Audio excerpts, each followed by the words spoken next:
বেশ কিছুদিন শেয়ার বাজারে চলছে দরপতন। ধারাবাহিক পতনে হতাশ বিনিয়োগকারীরা। এর মধ্যে গত সপ্তাহে টানা পতনের পর একদিন কিছুটা উত্থান হলেও শেষ কার্যদিবস বৃহস্পতিবার ভয়াবহ পতনের মধ্য দিয়ে সপ্তাহের লেনদেন শেষ হয়েছে। এর ফলে সপ্তাহ জুড়ে সবচেয়ে বেশি দরপতন হয়েছে বেশ কিছু কোম্পানির। সে কোম্পানিগুলোর তালিকা জানতে দেখুন এই প্রতিবেদন।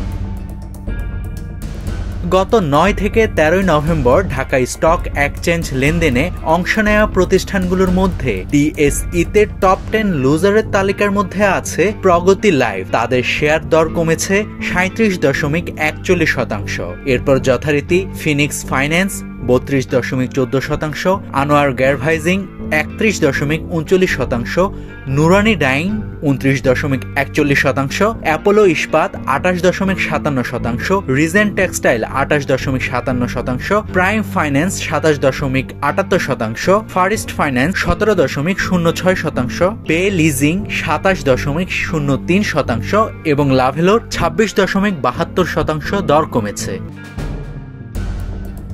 ডিএসইতে টপ 10 লেনদেনের তালিকায় উঠে আসা কোম্পানিগুলোর মধ্যে আছে সামিট অ্যালায়েন্স পোর্ট, যাদের 19 কোটি 38 লাখ টাকার লেনদেন হয়েছে।